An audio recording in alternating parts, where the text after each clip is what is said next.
Welcome, ladies and gentlemen, to the Women's Show here at Civic Space TV. My name is Tricia Gloria Nabaye.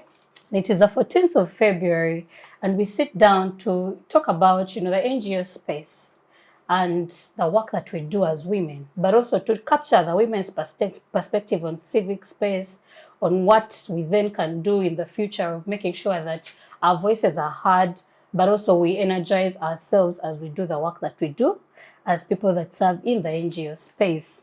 And to help me have this conversation, I have Mrs. Akiteg Isabella. I have Tricia Gloria from Election Laws Institute, right? And finally, Tumwesigye Theresa, who is making her first appearance at the Women's Show. Welcome, ladies. Thank you. Yes. Last week or the past few weeks, we've had a conversation around the UNHCR leaving Uganda. And while I don't want that to be the hangman that sits in this conversation, I'm imagining something around NGO work and civic space changes for us as an entity. But also we had the DGF leave. And so constantly there've been new narratives and new highs and new laws for the civic world and, the NGO space. But to help us understand, how far we've come, and maybe not in its totality, but the gains and, the general environment of NGOs, I would imagine we would begin this conversation on, where are we and how far have we come? What's the overview of the NGO space in Uganda today? Begin with you, Charity. What's the overview of the NGO space? Especially the operating space. Where are we? But before we get to where we are, we have where we've come from. Yes. And I think that where we came from was a fairly liberal space. Because where we came from, we had a chance to talk on media, and different media spaces would take us. Now the media spaces are also narrowing. NBS will not have certain people talking. CBS will be called if certain people said certain things.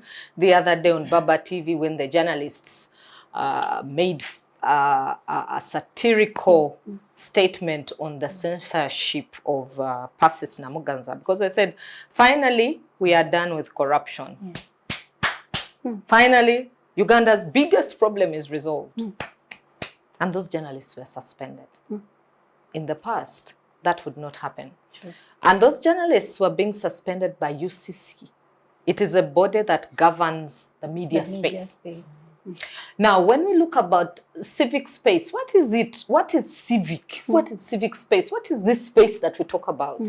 It is the political, it is the legislative, it is the social, it is the economic space that citizens utilize individually or collectively to advance their needs, and those needs are to improve their governance.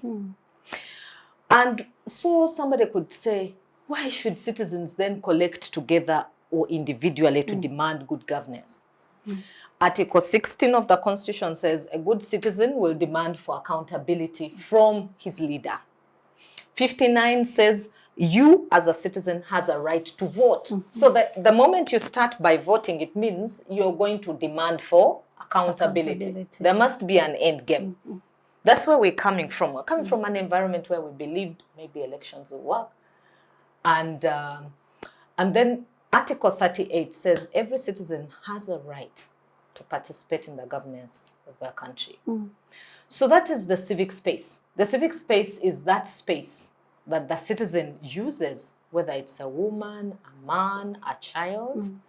You see, when the Makerere University students went on strike over school fees in 2019, they were beaten, they were brutalized, but that was their space. Right now, even when they hustle, they have to die with it. Mouths are shut, hearts are caged, spaces are closed. That is where we are. Where are we? Spaces are closed, mouths are shut, and then the hearts are caged. That's where we are, which is a dangerous place to be.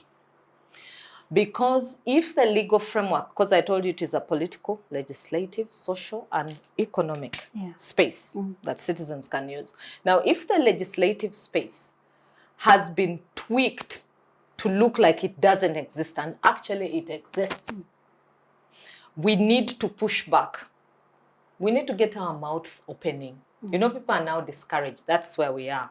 We're at a point of when you say, so why should I keep saying these things? What for? And why me? Nothing will change. Why Isabella? Why her? Why is it always the same faces? Why are we saying these things? For who, what?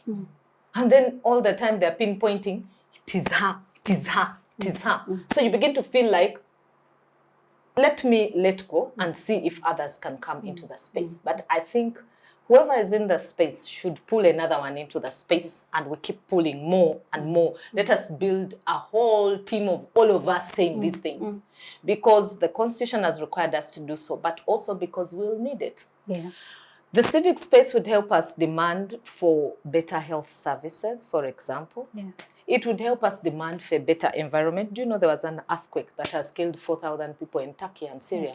Where is that coming from? It is coming from distracting their environment to the extent that now they have terrible earthquakes that can cause 4,000 lives to be lost in a few days. If we don't listen as Uganda, the landslides we've seen in Bududa, and we keep quiet. The hunger we have seen in Karamoja, and we keep quiet. And then somebody says, no, I'm going to transform Karamoja into a food basket in one day. That was Tayebwa yesterday, the Deputy Speaker of Parliament. He went to Karamoja and said, look, I'm going to transform Karamoja in one overnight and by irrigating. Where has he been the last few years? So many years? He's a new leader, yes, on the block, and maybe he feels he wants to make a contribution, but can he look at what has been done? Yeah. And so what is the intervention that should happen now going forward, including the people of Karamoja themselves, because that voice matters. You're saying the participation. Yes. And like we've said before, the biggest population in Uganda are women. They need to be organized, they need to be supported, and they need to be helped to think differently. And I hear you, because recently it rained and the floods took over the malls. And the question there was, who allowed people to build in the swamps? It's like, where did we miss it in making sure that, you know, we don't have swamp reclamation happen before our very eyes? And the unfortunate bit is when you look back to the owners of these buildings, they're actually big, top-notch people who make decisions for and on behalf of Ugandans. But I digress. Maybe to continue this conversation. No, you don't digress, because that is all civic space. I hear you. It is society. Now that is the social arm. And maybe the critical question would be, is, do we have action taken after such a disaster happening within the city center? And who is to be held accountable for such a thing? And maybe that is the action that we miss in our critical mass and in our agency, and in, you know, holding people accountable to the spaces and the offices they hold. But to continue this conversation on especially laws and legislation when it comes to civic space, we had, you know, the creation of the Public Order Management Act. But with that also came with, for example, for the students of Akere, Freedom Square was occupied by the military. And then we have Kololo grounds, which are now near our offices, and they are equally occupied by the military. The spaces are shut. Yes. And then we have City Square, which is also equally occupied by the police. And so it almost looks like the spaces that should have been, you know, available for citizens to not only just show up and either, you know, demonstrate or hold leaders accountable, or use them to, you know, to create urgency around their issues, and to, you know, have a voice or a say. These places seemingly now are military occupied. And so it also sends a message to, you know, where are we when in regards to civic participation and public, you know, public management. But I say all that to ask, how do we then, you know, reclaim such spaces, not just only the physical ones, but our ability to be able to hold our leaders accountable, and also to articulate the critical issues for the citizens today in Uganda? Okay. So for me, as a citizen, as someone who grew up, you know, you see the gradual militarization of things, of, first of all, government entities, of spaces that citizens are supposed to, you know, enjoy, not just to ask for accountability, not just to demonstrate, not just to complain, as it were, but to sit down and breathe. You know, you sit, I think City Square, being right next to the courts is symbolic. For me, I look at it as something that close to the courts, if people can come and enjoy these spaces, they know that, oh, the court is right here. This is something I hang around every day. I know that if I have a problem, I can go to the court and they'll possibly listen. But if I'm not allowed to even stand around there, to even walk into City Square, you know, look at it and say, oh, the building that's coming up, High Court building, looks very beautiful. Okay, let me just sit down here for 5 minutes. Yeah. Can you do that? No, you cannot. No, you can't. Because we have these little tents. These little Yes, tents, yes. the one-person, you know, military tents that are there. And it creates fear. I think that the space, as she says, the spaces are shut. And looking at it as someone who always paid attention, you know, there's a lot about civic space in Uganda. But if you look as far back as early 2000s, Besigye coming back to Uganda, getting arrested, you know, he's trying to campaign. He was arrested with 22 other people. Some have since died. And because of what? All for what? You know, at the end of the day, it creates fear. Yeah. And like she said, you know, mouths are shut, hearts are caged. It's about, you know, saying Besigye has been through so much. I'm not sure if he still holds the record for being the most arrested person in Uganda. At the end of the day, it's like, what's the point anyway? And I think that's where we lose it. Because citizens see something, they say something, and nothing is done. So we look at it like, what's the point, you know? Besigye's brother died after he was subjected to poisoning in prison during that time. He had a family, you know. Mwijuche has just come out of prison in DRC. Those are the people that have fought for this country, as far as I know, growing up. Those are people who suffer, like she said. The people who keep talking are the ones who face the brunt of the punishment. And what does that teach us as people who grow up seeing them? It's, you know, shut up. Because some of us who know people's families, it's like, you know, at the end of the day, nobody cares. You look at it as fighting for people who don't care. But I think it's about fear and apathy, and Ugandans are scared. And when people are scared, I think that we become a danger to one another. Because the people who are supposed to help us, who are supposed to respond to us, do not respond. And then we become desensitized to the humanity that we have as Africans. Because as Africans, we take care of each other. That's true. So I don't see how we demand accountability from the state. I don't see how I, as a citizen, am going to be disgruntled with a CSO person or with a CSO in itself when I cannot do something good for my neighbor. Sure. When I pass every day by a child who I know maybe hasn't been shipped from somewhere, who I know is a resident of this area, they have nothing to eat. I'm not going to give them something to eat, but then I'll just go and start making noise on social media about Karamoja. Sure. I think it's about, you know, re-examining ourselves as people. It's a huge burden because we are the ones who actually need these services. We are the ones who need to be encouraged. But I think we have to examine ourselves and see openly, what has this done to us? Have we seen the big wigs get away with corruption? And we say, oh, okay, so I have a tiny budget here. It's just 50 million shillings, but I'm going to look for a way to get something. And people become very creative. You try to become creative within a system that does not work, within a system that continues to perpetrate violence against women, that continues to perpetrate violence against children, and then you want the government to arrest people who ate money from Global Fund. But what are you doing? You as an individual, do we really want accountability? I think that's the question we need to ask ourselves. I look at it as a citizen, and I think we need to ask ourselves that question. Do we really want it? And how badly do we want it? I think we are complacent because we all know to throw the stone, you know, your house must be clean. I think that's a big issue that we have as citizens. Because you know that once you start making noise, you will be exposed. Because you are doing something that somebody else knows and they are watching. They're not really saying anything. Either it's not the opportune time, or you are too powerful, or you're too strong. I think we need to clean up ourselves. We need to clean house. And then you'll stand up, demand accountability. And at the end of the day, I'm not looking at citizens as separate from government. These are our relatives. These are our friends. These are us, you know. We know these people. We know who is stealing the money. We eat it with them and we keep quiet because it benefits us. When it doesn't benefit us, we're happy to make noise. I think we need to really examine ourselves. And if we do it as citizens, because these leaders are also citizens, I think it starts with what do you do when you have little responsibility as a human being? It can be responsibility in your home. It's about how we treat one another, you know?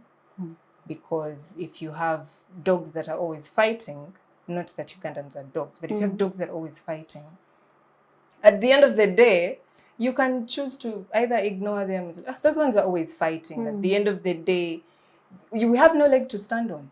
Basically, that's what I'm saying. I hear you. I hear, and it speaks to credibility. If you know the people holding government are accountable, are still credible to be able to do that work. And you know, within the gallery or within the public space, one critical issue you keep hearing is even NGOs are corrupt. And so they have little say on the issues of corruption, and it's quite a bad image to hear people, you know, hold the narrative. The narrative people hold on that. But also, and maybe this is where I want Isabella to come in. One of the conversations we had post-pandemic was on sustainability of the work that NGOs are doing. And, you know, one of the critical questions was how do we, you know, have independent financing and make sure that we can sustain the work that we do. And with the exit of DGF, everyone almost imagined that NGO work was going to stop. And here we are, you know, people still, you know, forging way within the absence of such a big donor fund. But maybe to help us understand, you know, what other sustainability outlets can we have to be able to sustain the work that we do, but also to be able to continue doing the urgent work of holding government to account and or filling in the gap, because I imagine we also do that more often than filling in the gaps where government has failed in making sure that, you know, we reach the last mile citizen of Uganda and, you know, give them voice and agency. How do we continue that? Thank you very much. So maybe to go back a little bit to what you were saying around the narrative that NGOs are corrupt. So, okay, let us assume NGOs are corrupt. So what? If NGOs are corrupt, does that then justify the corruption in government? Does it justify the mismanagement of funds at every level? The fact that NGOs are corrupt simply means that that's yet another space that needs to be cleaned up. It is not a justification to another problem. So even our approach, our justification of our bad manners, you know, as a country, by justifying, you know, that other spaces are either worse than us or are doing the same as us, is problematic in its, you know, in its own way. And so the next time that someone justified corruption in corruption or a certain kind of behavior that harms society by pointing at another harm, it doesn't. Two wrongs have never made a right. But speaking about sustainability in that space, one of the best ways to have a conversation on sustainability is by having a discussion on our legitimacy. You know. And when you talk about legitimacy, it's not even just of NGOs, because when we talk about civil society, it's broader. It's broader than the NGOs, you know, that we keep throwing stones at. When you talk about civil society, yes, you have the NGOs in the basket, you have religious institutions in the basket, you have labor unions in the basket, you have business entities in the basket. And so the question is, where is the legitimacy when we talk about a civic space? When we talk about, for example, right now, all of us know a child who sat for P7, who is struggling to find a place. Like all of us know. And the thing is that would be such a beautiful place to organize as citizens, you know, because education under normal circumstances should be an equalizer for all.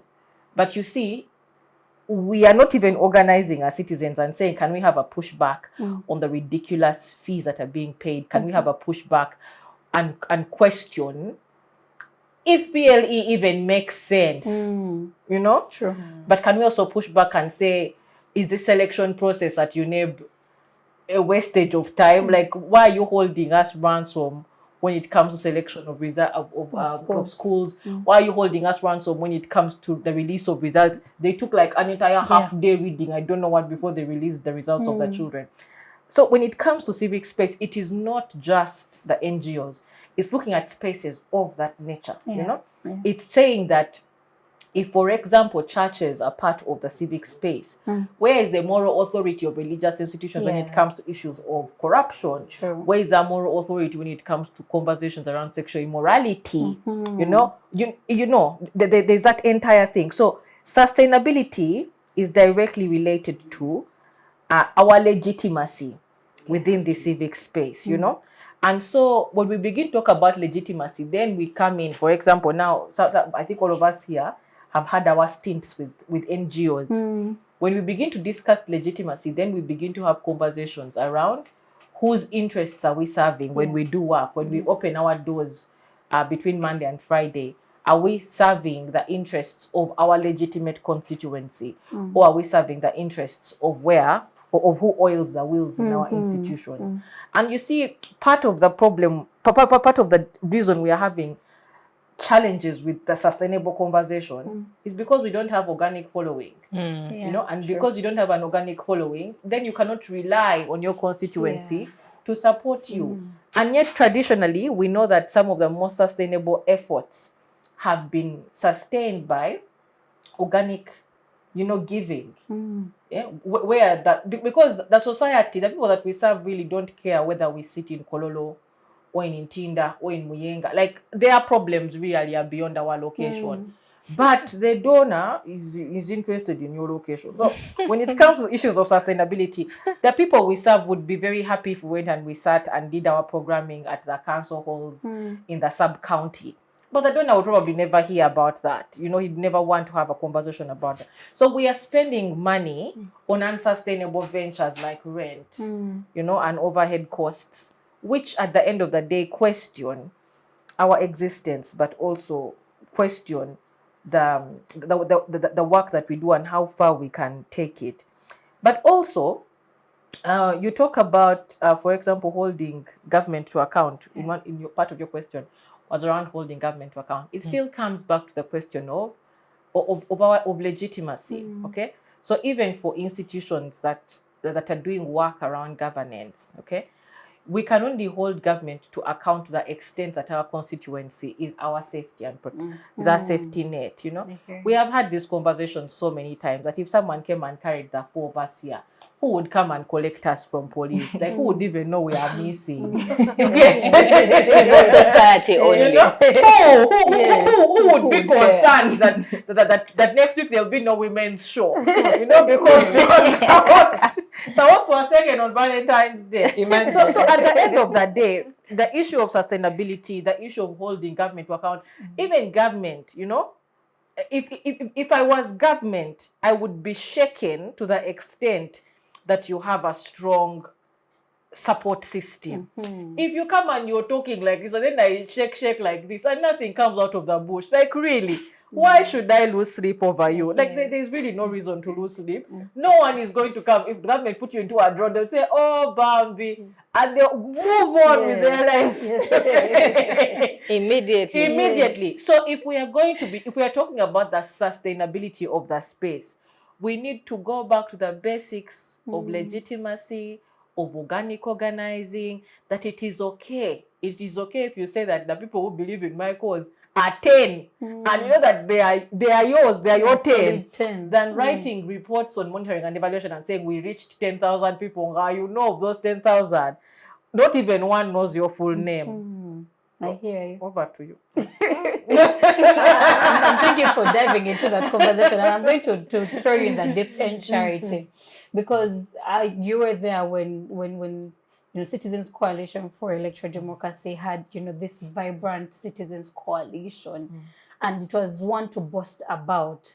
But with that also came pushback, and so in as much as you have your network that find solidarity with standing with SEDU, there was a lot of pushback, especially around during the election period, in making sure that the work that this entity did stops.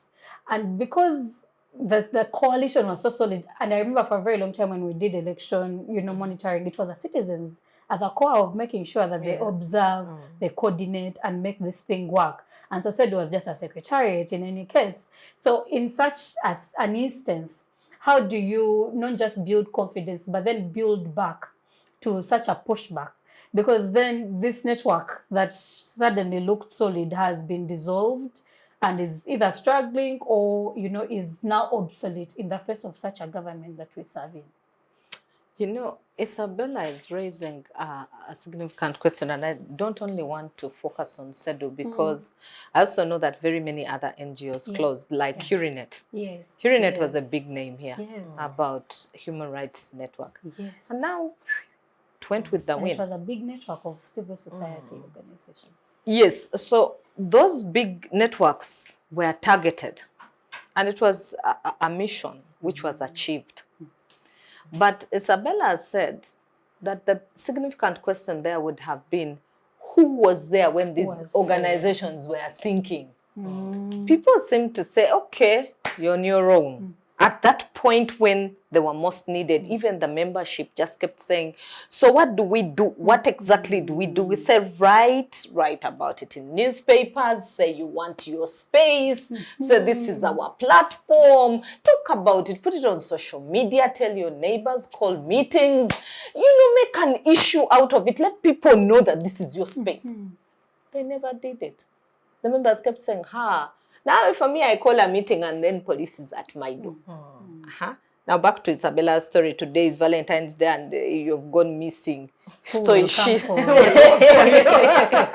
host has gone. They will just replace you. They will get a new host, and then they say, she spoke some things which you don't. So that is where the problem is. Until we learn to defend our spaces and stick by those spaces, and that's why I told you that in this question of civic space, the state actors have learned to delegitimize legitimate processes and then legitimize the illegitimate processes. Okay? So now, when you look, I started by telling you that constitutionally these things are right. To have a different opinion is right. But they delegitimize it by saying, why are they saying that? And then the people believe, and yet they are supposed to say when they are not happy. And then the ones who say what is wrong, they are legitimized. So when somebody is corrupt, they are legitimized. And the one who questions corruption is delegitimized. So the reverse is happening. And it has happened in civil society as well. So the ones who have pushed for human rights and done a good job on the network, they are delegitimized. And the ones who have done smaller strides of it, they are legitimized. So as long as you don't tamper with governance, don't talk about these big things of elections, don't tell us how to improve them and democracy, you're safe. And then they thought, okay, now let's leave democracy.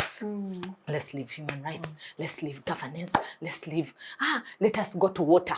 And they arrived in water, and then water also had issues. Governance in water. Then I said, now let's shift. Let's go to NSSF. So now they arrived in NSSF, then they found thieves, friends, relatives, everything. They said, now here again. Maybe let's try climate change. So now we are going to climate change. We're in the forest, we are growing trees. Maybe it's safer. And then Udongo happened and ECOP came. And ECOP was closed up and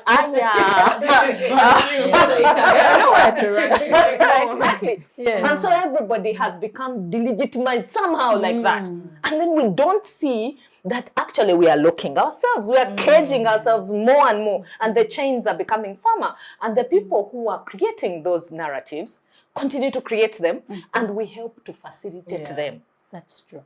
Instead of helping to untake them away and create our own. Because we help to facilitate them. They say NGOs are corrupt, and they say, it's true. Some of our members, they're really corrupt. We are affirming the narrative. But if they said we were corrupt, and then we sat back as NGOs and said, okay, is it true and then we do our own internal cleaning and find out from ourselves internally, is that true? Is it not true? If it is true, can we clean up? And then after we've cleaned up, we come back as a concerted voice and we say, no, for purposes of showing that NGOs are accountable, go onto our websites, look at our accountability papers, look at our financial statements, look at our returns, look at what URA says, look at what Financial Intelligence Authority says about us, look up, and we produce their very own documents. Look at what NGO Bureau asked us to do last year. We did it, we complied, and here are the documents on our websites, each website carrying these things. And then let the mouth get shut. The ones that are perpetuating this narrative. But what happens instead? We help to legitimize it. So the important thing is for us to go back. Every time they bring something at us, we go back together and we re-strategize from that side. Together as citizens and as civil society, because I like the way she has told you about the civil society. It is beyond just the NGOs we talk about. It is the religious institutions. Right now, you can't call religious leaders and ask them to say anything, because also them are saying, hey, where do I start from? The Catholic Church? Hey, you people. Then the Protestants, they even gave you they give them what? They keep giving them keys of certain cars. Every time a bishop comes, Prado. Is it a Prado or is it a what? Beyond the Prado, they seem to have a new car, Penconi. The V8. So they now have, they say, you Protestants, the bishops, hey, you have the cars. And then the other ones, these ones. Then the Muslims are saying, but now the sheikhs are all shaken and whatever. So, which sheikh is going to talk? So now everybody is quiet, even at the religious institutions, even in the Interreligious Council, where Ogola was sitting with the elders and having conversations about things going around the country. He's also having difficulty. He's also wondering, who do I talk to? Even the elders themselves are asking themselves, so who will listen? Is it worth it? And so they retract to their spaces. Some of them fly out. They start going on holiday. You've seen Sekandi on 1, 2, 3 holidays with his wife facing the other side and this way, And then after that, he comes out and says, oh, it's all beautiful. But is that true about countries that are developing? Do they harness the potential of the elders? Do they harness the potential of people who have experience over years? I think they do. I think that even in the NGO sector, we have good things that have happened to us. We have difficult things that have happened to us. And we can't run away. Even in homes, there are good and bad things. But when you sit down, can we display the good things? And the bad ones, can we work on them and then put out our narrative the way we want it? Because right now, what government has said is that there is a vibrant NGO sector. Is it true that our NGO sector is vibrant? I think I would dispute that. Why would you say a sector is vibrant when it has no funding? So when the funding went, it became vibrant. When the funding was here, it was not vibrant. So do you see the reversal? Yes. How come when DGF was here and giving us funds to do all the activities that it was not vibrant? But now that everybody is cowed and everybody is on a shoestring and everybody, they even moved into parliament. I saw NGO Forum moving into parliament and saying, yes, we are happy to meet you, the speaker. And she said, now we're going to look for funds from government to fund NGOs because these foreigners here give you a foreign agenda. I think that about 2 or 3 days ago, I rejected that narrative. And this is why I reject it and strongly reject it. Most of the NGOs, if you go around, they will tell you that they premise their work on the Constitution. The Constitution was not done for us by any Muzungu. There was no American, there was no British, there was no nothing. None of those people came to do that 1995 Constitution. We sat as a people. There was a Constituent Assembly that brought Ugandans who went across the whole country asking fellow Ugandans, what do you want? And they were coming, with the people. Yes, with the people of Uganda. And it said, and while collecting those views from the people, they were thinking of the historical perspectives, the things we have been through as a people. Then we came up with a document and we said, this is our constitution. This is the grand norm. And so based on this norm, we shall operate. Now, whenever we pick this norm and put it back to them, then there is a clever way of twisting that norm and making it look like, why are you asking us? I hear you. Yeah. Which is very wrong. So now we need to go back and pick that norm and remind This them is of where we are getting the no. mandate. You again getting us off the script. The script still says this. So whenever they come with their thing, we still go back and say, but the script says this. They come with another one, we say, but the script says says this. because the more we stick with it, the more they know that these people actually know. And every time we are out to meet other people who I said we keep bringing people on board, the ones we bring on board, we tell them of the same script. Let's not deviate from it. Let's not reinvent the wheel and try to make it too clever. No, we have a grand norm. We have precedents that are in court that have been decided. We have things around. So even for SEDU and Hurinet and all other organizations that seem to have fizzled away, there are court cases that were won. UNET won a case. What did they say in UNET? They said Financial Intelligence Authority was overstepping its mandate, and that precedent was also for NGO Forum, because NGO Forum went with UNET to court. So it is there. Why aren't we flagging it at them and saying, hello, court has said these things about NGOs. Well, they follow those things. Court has said that NGOs are development partners. Yes. And then we also pick the NPA, the National Planning document. National Planning Authority produces NDP 3. The NDPs. 1, 2, and 3. Now we're on 3. And we pick that document. The president himself starts in the preamble saying, civil society and NGOs are a vital part of our society. Let's put it out and say, look, this is a national development plan. Okay, then people will say, we don't know what is a national development. It's a strategy, a government strategy. We don't understand what's a government strategy.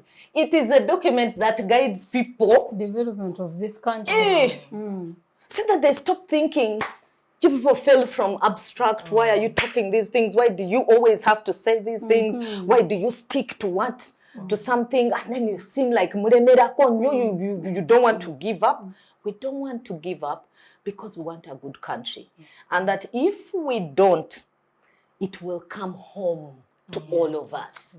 We do not live in a space that is unique, that we can carve out for ourselves. It is one continuous space.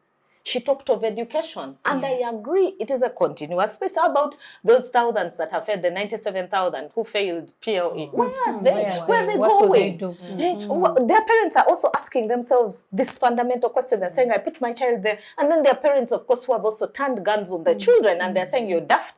Did I send you to school because of...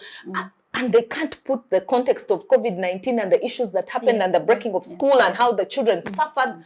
All that is not in perspective. Parents are expecting certain things about their children. So who sits down and helps the parent appreciate and then also helps the child to appreciate for the good of Uganda, because these citizens are not going away. And if you do nothing about them, tomorrow they will steal your handbag, your beautiful watch. You were telling me about watches before. They'll also get into the hair. They'll take your shoes. They will take the lights off your car. The other day I was in traffic jam and one jumped for my light behind. Before I knew it, I had something shaking. I turned to look. And the light was gone. There will be thousands of those. And you know why? Because of just a frustration of failing to tell them that, okay, if you came back as a failure according to your name, it doesn't mean you're a failure in life. There are other options. And show them the options. What are they? Skilling. Beyond skilling, what else can we do? We can build schools for garages. I've been saying this thing. Do you know, whenever we go to garages, those people are not trained. They just learn on the job. And so we are seated on time bomb. Someday one person will fix your brake and tell you it is well fixed. Then you sit in that car to drive. Before you know it, it's not working, because the guy was also learning on the job. But supposing you took them, skilled them, showed them what to do, they understand the mechanics, teach them. There's a TV program called Da Vinci. It teaches about everything about the car. Even me to learn some of the things. When those mechanics are now doing things, I know because of Da Vinci. Why don't we get into that space? Why don't we get information like that? Why don't we give them that information and then get them to share the information? Okay, if we don't want to take them into mechanics, we have agriculture. What is it that we want to do with it? What is it that we can help them with? there is rabbit susu, it is helping gardens and what? How do we get them to tap into that market? How do we integrate them? Where are we putting them? Yeah, I hear you. Can we not make them feel like you're a reject? Because where will they go? So they're a reject. Where are they going? They're staying within the same community. And then you tell them, go back and sit P7. And somebody's already feeling frustrated. I came out as a failure according to a system. Okay? I came out as a failure and you're saying I go back. Then what is the chance that I'll not come back as another failure? Because my head is already locked. But if you take me elsewhere, maybe give me hair to plait and bring me back after 1-2 years, I might have thought differently about life. Okay. So as a country and in terms of our civic space, I think we also need to think creatively. But we need to push back using our own narratives to counter the wrong thoughts that are being brought upon us. And thank you for that, because then it dives us into this conversation on, creating new spaces for organizing. I think right now where we sit, there's a lot of, conversation on using digital platforms and social media to organize and to advocate differently. And I think for me, the highlight this year has been, the critical mass around the Entebbe airport and the level of civic urgency that was there, and, the quick nature of action that was also involved in that. It gave me a breath of fresh air and reminded me that it is possible that citizens can have, urgency and can be empowered enough to speak. People just did, small clips of what was happening, TikToks, Twitter was lit, and that critical mass created, conversation that was relevant and needed to be dealt with in the moment. And for us as civil society, or even NGOs, or even just as citizens, that, is a precedent in what we can use these spaces for. But I'm also not blind to the fact that there is legislation now to, to shrink these spaces as well. But how do we continue leveraging social media platforms in our advocacy campaigns, in building critical mass around, citizen issues, to, continue advancing conversations that need to be had and critical, issues that need to be talked about, like education policies, the health sector? How do we leverage these platforms for us as an entity? Okay, so speaking as a citizen who has also worked very closely with civil society organizations and with other formations of citizens at other levels, not just in NGOs, I look at social media as a huge opportunity. Not just for me as a citizen who does communications. It's a big deal. It's the here and it is now, Yeah. So I think that it's a bigger question, though, that we need to tackle as Ugandans. Yeah. I feel like Uganda is not at a space right now where we can maximize the potential of social media. There are so many reasons, but I will get into them at some point. So now, speaking about the issue of the Entebbe airport, it was exciting. It made me get excited. Regular citizens, I'll put regular in quotes. Yeah. Not many people get to fly out. Yes. So that's not a space many people would engage in, even if these people are on social media. But I think it gave people hope, seeing that noise is being made on social media and the Civil Aviation Authority is actually working.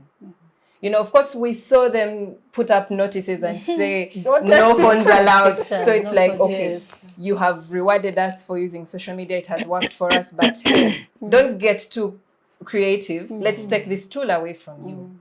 So you're realizing, I feel like we're in a space where we see the value of social media, and we also live in a state where it is something that can be yanked away from us, and very, very easily. We've seen that around election cycles. Yes. We've seen even something as simple as saying no mobile phones allowed, no photography allowed. I can tell you for a fact I'm not going to pass by the US Embassy and stand and begin taking pictures. Yes. You can't.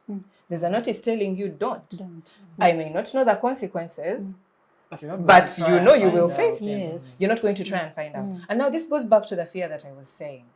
You're showing citizens are saying that this works, and you anticipate excitement about trying to use social media to cause social change. It's like, okay, so this is really possible. Now we see it. Okay, maybe the people who switched off the internet during elections were actually right. Maybe they had a valid fear.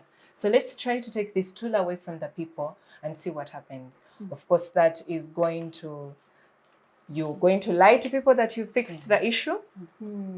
And then you're taking a tool away from them so that when they see something wrong again, they're not going to be able to talk. Because what will you do when you see them trying to talk? You'll punish them, you know? So it's all about realizing, it seems that what is good for the citizen may not be good for the, you know, the person in authority. And I think we need to examine ourselves. We need to look at ourselves as people and see why. Why are we in these offices, you know? Yes. Why am I the one who is running the airport? And what is informing me? What is informing this wise decision to put money in printing out these things? Design, you know, have it blown up to a particular font size, invest money, you know, welders are going to put up these signs for me. Why are you wasting that money? Why are you trying to take away a citizen's voice? I think that is something that we need to look at.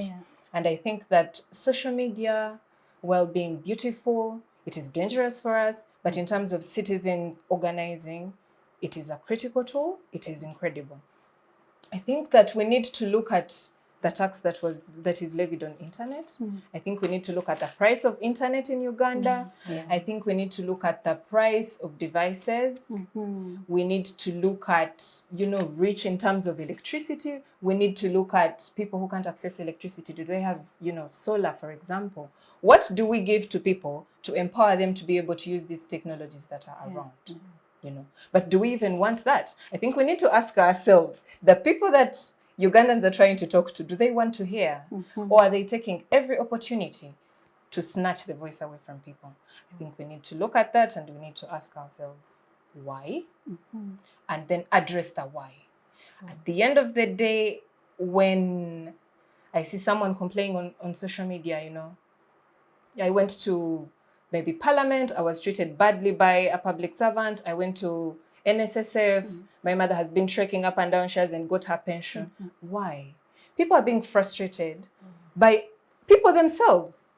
You know, you get into a system whereby you see it oppresses people. It oppresses you yourself. But you see that when you step on somebody else, when you frustrate somebody else, you have something to gain. So we continue perpetrating these vices against one another. Who makes this decision to sit up and say, let's switch off the internet, let's not allow people to come with mobile phones? For people, it's not just about, like I said, it's not just about governance, it's not just about service delivery. It's about freedom.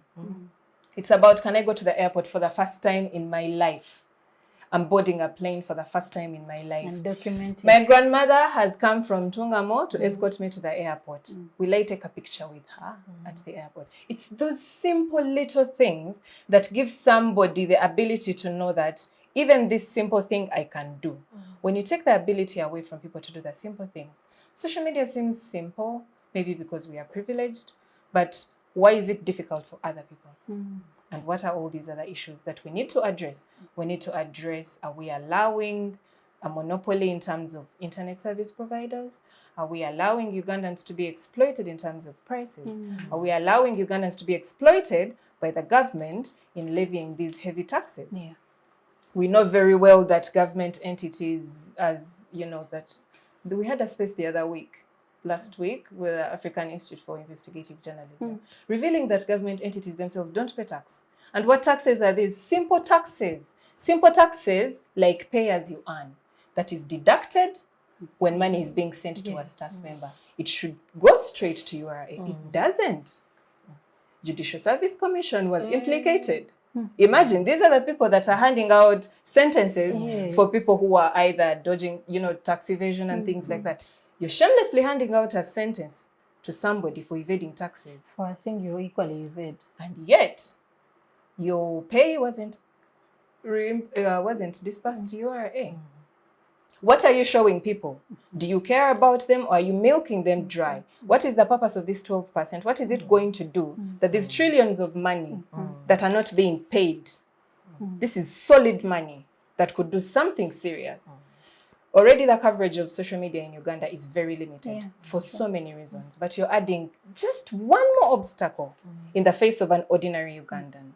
And I believe that social media is valuable for us. And I think as Ugandans, we also need to know we live in a country that will not bat an eye to switch you off.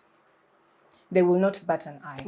So what do we do? As a citizen, I grew up in the village. I know that people organize. People do things. You're passing by somewhere, people are digging a well, people are cleaning up a spring, something like that, a borehole, it's being maintained by people. The government is not there. The mayor is not around. The LC1 probably is not there. Even the roads. People are doing all these things. I think we need to recognize the power of citizen information. I think we need to realize that power truly does belong to the people. We see that on social media, and we see that in the things that we look at as sort of insignificant, but these are things that make a difference in the lives of people. If I can go to a well and it's actually clean water, that makes my life easy. I don't need to now stress about I don't have drinking water. I think we need to realize the power of people. I think NGOs need to know that. Some are doing that. NGO Farm is doing that. As far as I know, Forward is doing that. These are people that are reaching out to the people at the grassroots. I don't want to use that word. But people in the community know what they want. They may not know what they want, but they know what they don't want. And I think that NGOs have work to do in terms of mobilizing themselves amongst the people. Make yourselves known to the people. Let the people know this is a good cause, and listen to the people. Let them tell you, okay, in our community, maybe some other plan might work, not what you have. And I believe that when people begin to speak, and it goes away from these noisemakers on social media that you can easily switch off. I think when people at the community level begin to speak, they cannot be ignored. There's sometimes a movement that forms amongst people that you cannot ignore, you cannot suppress, and there is nothing you can do about it. You must change. I think that social media is good if we are, I would use the word lucky to access it. In Uganda, it is looked at as a privilege. It is treated as a privilege that can be taken away. I think we need to reorganize, rebuild our legitimacy with the people that we claim to serve.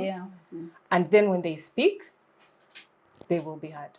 And then I hear you, because for me, the earliest, beauty in organizing both online and offline came from the Women's March Uganda.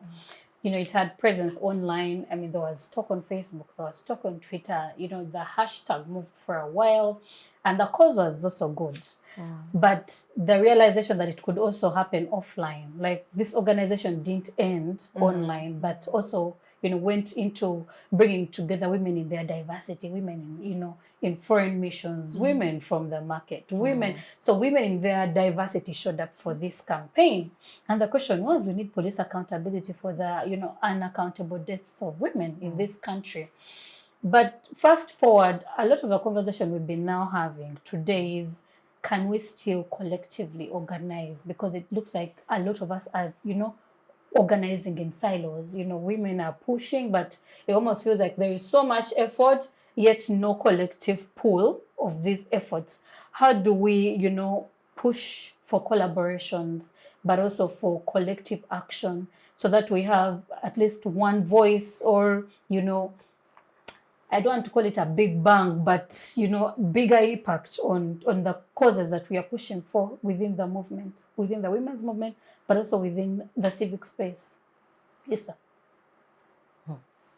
I was about to answer and say I don't know, because it's whereas it seems like an easy question to answer, and it has a lot of textbook answers. It has a lot of textbook responses. And with a lot of textbook responses, you say, okay, the sector is full of very, very informed people, very wise people, people who are educated. How come the textbook responses are not making sense? And I think for me, it goes back to maybe the bigger question, or where we should start from, is why are we even having a conversation on collective mobilizing?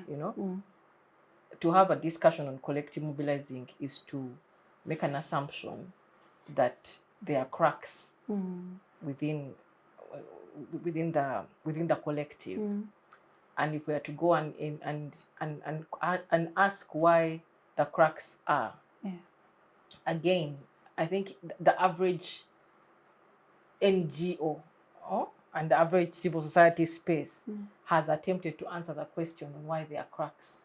Yeah. So we will not answer that question here. All of us have 1,001 answers on why there are cracks. Now, when we go to the behind the why there are cracks, it still comes back to the question of legitimacy. Because if you come back, if we come to the why, the textbook response will tell us that there is mistrust. Why is there mistrust? There is mistrust because we are struggling for the same for the same resource for the same resources. Okay, and so our priority is on how much you're raising and not necessarily on the people. You know, so when you have skewed priorities like that, yes, the mistrust is going to occur. When we talk about collective organizing is uncomfortable because it disrupts systems, you know. Sure. And to disrupt a system, you need to have an agenda to disrupt a system. You're not going to use donor money to disrupt systems. It disrupts the donor system, you know. When you come to for example, a lot of the entities, you know, a lot of our development partners, when you give them some of the proposals on disrupting systems, much needed disruption, they will say, but we cannot compromise our relationship with the government. You get it? And the compromise does not even in any way suggest that the things that citizens are going to do tantamount to what? To treason. You know? But again, it will not happen. So because of that, hands are tied around what collective organizing is. For one person who is able to do collective organizing, there are 1,000 more who say, I can't speak because of conflict of interest. You get? I hear you. So at the end of the day, this collective organizing thing, it is needed. And the average person who belongs to the civil society, who belongs to the civic space actively, knows the actual problem beyond the answers we give to research assistants. Because research assistants we have rehearsed responses to these questions, but beyond the rehearsed responses, we know what the problem is, and it goes back to our legitimacy as a space, you know, as a people, and our legitimacy as a collective, how we respond to issues of trust, how we respond to issues of accountability, and how we respond to issues of power. You know, because even when we speak about the excesses of power within the public, we must be able to question the excesses of power within our own civic space. The absence of that leaves us with our reports and our and our textbook responses on how to deal with the collective. So again, the collective response is not one that we're going to. It's not a question we're going to be able to answer on a show like this, because we are not comfortable enough. We don't trust enough to have that conversation. I hear you. Yeah. But I think something she said which triggered my thinking, that you actually know there are NGOs that are funded to support other NGOs. True. And they have that money there. Yes. And they've never reached out to NGOs to tell them, look, you've not complied. Like, for example, with URSB or NGO, NGO Bureau. NGO Bureau. You've not registered, and they have these funds. Because what they're supposed to do is reach out to these NGOs and say, if you're having problems with how do we support you? If you're having problems with registration, filing returns, making your books clean, and situating yourself for funding, we have this small funding which can help you clean house. There are NGOs out there, civil society organizations, don't know these things exist. Help them. Pick up someone. Because I remember the time when SED was struggling, Chapter 4 was very helpful, and NetPill. They came on board and said, okay, we can do this, we can do this, we can't do this. Because also they're following a framework, a log frame. So there are some things which can be done and some which can't be done. But I don't know whether they are open for all or they are open for some. You know, there's also that. There may be when there are certain NGOs they can support and those they can't support. Because also I know that the NGO Bureau put up a list of the ones which they say, these ones are high risk, you cannot support these ones because they've never registered or they've been deregistered or they are looked at as militant or they're against government policy. They've given them a red whatever. Like, for example, SMAG and many others that fall in this category. So what I'm trying to say is, like Isabella is saying, we've not been honest with ourselves and we need to sit down and become more honest. How do we pass this information to those who want the information, but also how do we pick them and support them as they walk through the murky waters? What happens is every time somebody's in that water, walk it alone. For us, we stay there and we have our friends in our own cocoon to organize within that cocoon, but you forget one thing. They will also come in that cocoon until you're also out and you're walking on your own. Then you remember, oh, that's what happened to my friend X and what happened to my friend Y. It's been here, we didn't address it. Yes. Interesting. Yes, Theresa. Yes, interestingly, you know, at the end of the day, it's about legitimacy. I feel like everything is connected. Like, CSOs work to further the interests of Ugandans. Under the constitution, you know, all the policies that we have, all the legislations that we have as a country, the instruments that we've assented to, that we've signed, at the end of the day, it's for the people. So we must seek to not only build legitimacy with the regulators, who are extremely many. I can tell you, they say that a good lawyer is one who knows where to find the law, not one who knows the law. And it is very difficult to find a lawyer in Uganda who you will tell, can you quickly please help me and give me a list of all that NGOs are supposed to comply with? It is very difficult. They would tell you, no, give me a minute, or some will write it down quickly for you. But it is a lot of information. It is a lot of information for people to know. And for people, you know, NGOs are not born of people who are of a certain class. They are, you know, all these formations, all these citizens' formations are built around a cause or around several causes. At the end of the day, these things are what are good for the people. So for these NGOs who are big, who have, you know, to go and register with FIA, URSB, URA, NGO Bureau. NGO Bureau. Data Protection And now Office. they've said even if you're with URSB, still register with NGO Bureau. Yes, you must register with the Bureau. You don't understand, are you a company, you know, limited by guarantee, or are you actually an NGO? At the end of the day, there's so many instruments. They are confusing. Is it because we can't have one uniform law for NGOs, or is it a, you know, frustration tactic?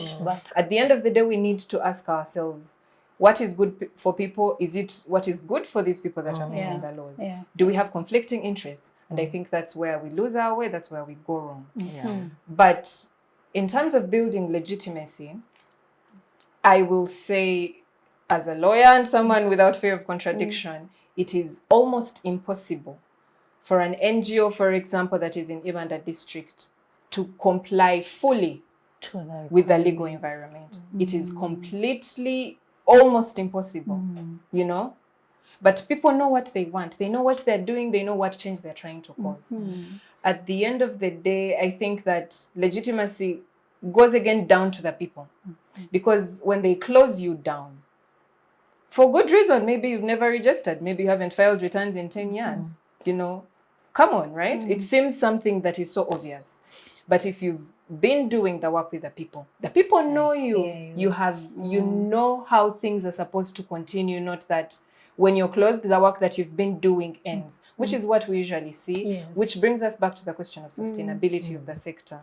And I will give a shout to the NGO Forum who launched Be Legit campaign last year. It's about cleaning house. It's about looking at ourselves and saying, yes, the legal environment is restrictive. Unfortunately, you are not the one who has made the law. Unfortunately, you're not the regulator. No matter what you're going through, the regulators don't know. I hear you. And more often than not, they don't care. The law does not care about you. The law wants things to be done in a specific way in society, and it must be done. So this campaign calls for, look at yourself. Are you compliant? Is there something you don't understand? Who can you ask? I understand the campaign was launched and the head of the NGO Bureau spoke, commended it, clapped for it. And this is a good thing. The burden is still very heavy. It's not fair on civil society organizations to try to do the work for the people. And then again, try to raise money and then have to comply with all these things. I know that they do compliance clinics at the NGO forum for their members to, see, are you compliant? Are you not? If you're not, how do we help you? There's a serious follow-up process. When 54 NGOs were closed the other year, they did rapid response. Is it an administrative issue? Is it a returns issue? Is it a governance issue? Do you not have a board? You haven't had AGMs? What's the problem? Let's try to fix it. I understand over 27 were opened. Yes, since then. But the burden cannot be on only one NGO. So I think at the end of the day, we have to go back to the drawing board and see as NGOs, what are you trying to do and who are you doing it for? That's where the legitimacy comes from. That's where they'll close you down and people will care. The people where your offices are themselves know what you are doing and they will care. They will make noise about it because they know you are good for the community. But if you're in an area and your neighbors don't know you, unless it's for safety reasons, they don't know you, they don't understand the work that you do. As Isabella said, the people that you're writing about in your annual report don't know you. They'll just talk about it and say, they were closed. Oh my God. They used to do really good work. That's so sad. Oh, well. Oh, the other activist was arrested. The journalist, oh my God, you guys, can you imagine the other journalist who exposed all these wrongs was detained? They are probably amputated right now, But oh, how sad. They really wrote good stories and people will move on with their lives. I hear you. I think there's a lot of work to be done as citizens to actually care, and as NGOs to care about the people they care about. They say that they do care about. At the end of the day, the legal environment may never be as beautiful as we would want it to be. But the fact is, the people are the ones who stand for you. So I think that's something we need to remember. I hear you. I actually wanted to call for, we've been talking about electoral reforms, but I also want to call for just legal reforms that work for the citizen and work for the civil society sector. Because we talked about it sometime as a sector and we dropped it. We need to go back. We have these documents, so we just need to go back, look at them and say, what do we want reformed and urgently? Which sections do we want out? Because we would never have achieved POMA, would never have achieved what Karamaji just achieved the other day on the Computer Misuse Act. If he didn't go back to say this is what we want, and you insist and you stay with court like that. So yes, for the time being, let's comply. But also ask for but reform, also, Yes. on this other hand, Fix the issue. Yes. That one day we will not just be complying, because the more we comply, then they'll bring more comply, and then it will be. And then they'll be 100% of your time complying. And a lot of money. Yes, a lot of money. As we wind out this conversation, and maybe to end it for us, how do we move forward in striking a balance in doing the work that we do in the existing environment that we find ourselves in? And I don't want to imagine that we have a democratic space that we are operating in as civil society. It's quite, debatable to say it's a democratic space. So whereas they say we have a vibrant civil society, we may, choose to differ with it. But how do we strike a balance in continuing the work, in pushing for legitimacy, regardless of the environment that we exist in? So mine really, one is that, there's a common,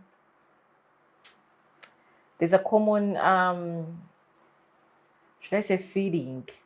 But it's not a feeling. But anyway, there's a status quo where activism is looked at as a job.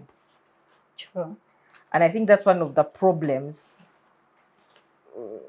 with civic space, because when activism is looked at as a job, if you go to your work and your work is activism, at a certain point T, you're going to have to put your salary and activism and then your belief systems on some scale. True. And the first, and of course, activism is usually the first to be sacrificed. And when activism is sacrificed, then you're earning, you're doing a job, you're earning a salary, but then also, there is, how should I call it? There's a mismatch between your belief system and what you're doing. And I think that's one of the biggest things that we suffer from. And so it is important that,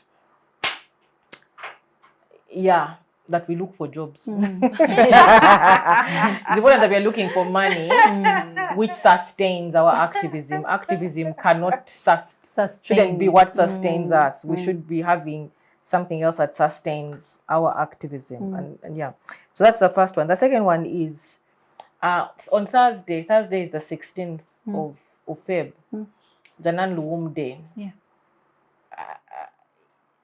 Let's, as people who are watching this show, as all of us who are on this panel, let's go back and understand why Janan Luwum was killed. You know? And for the religious leaders, ask yourself, who amongst you could be a potential Janan Luwum? And in case you can't even point at one, then there's a problem there. And I'm not saying that religious leaders should be killed. I am just saying that, where is your belief system? Where are your values? And are we willing to die or for the things that we stand for? You know? So for me, in answering that question, it's also to go back to figuring out exactly who it is that is involved in civic work. Because civic work is not, whereas it's for citizens, and citizens are everyone. To be able to do civic work, you must come to the table with the clean hands. He who comes to Equity. Over to you, Theresa. In a minute, where do we go from here? I think that's a very wide question.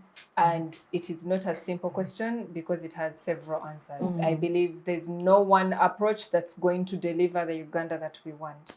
I believe that at the end of the day, I look at collective responsibility, but also individual responsibility. How are you making life better for someone else? And how are you standing for somebody else? How are you standing for yourself and for somebody else? I think it's about looking at something that we look at as small. If you're walking on the street and there's a young girl, you know, we see students every day walking from Kololo SS. There's a girl who's probably being harassed on the street, or you're moving downtown. Are you going to do something about it? You know that it's wrong. You see it. It makes you uncomfortable. You can see the child is extremely uncomfortable. Are you going to do something about it? I think at the end of the day, that's where we go. I look at it as us looking out for one another, and to also be reminded that in all the activism that we do as individuals or as CSOs, the people that we are speaking to are the people we know. These are the people you drink with in the evening. These are the people you eat pork with. These are the people you do all sorts of things with. I think we need to, as Isabella said, look at your belief system. Look at your values as an individual. Is there something you won't stand for? And you have to see, what do you stand for and what are you willing to do for it? I think at the end of the day, people will cause the shift. I hear you. Finally, Charity, as we wind up. One, let's not map out zones for ourselves. Let's not say we can do governance and we can't do environment. We can do environment, we're not going to do governance. I mean, let's get rid of that story. Let's get rid of the story of saying elections are very dangerous. We've seen NGOs in elections are shut down. So they are shut down. So what? Are we going to give up on elections? If we give up on elections, then what? We carry guns, we go and kill each other. What are we going to do?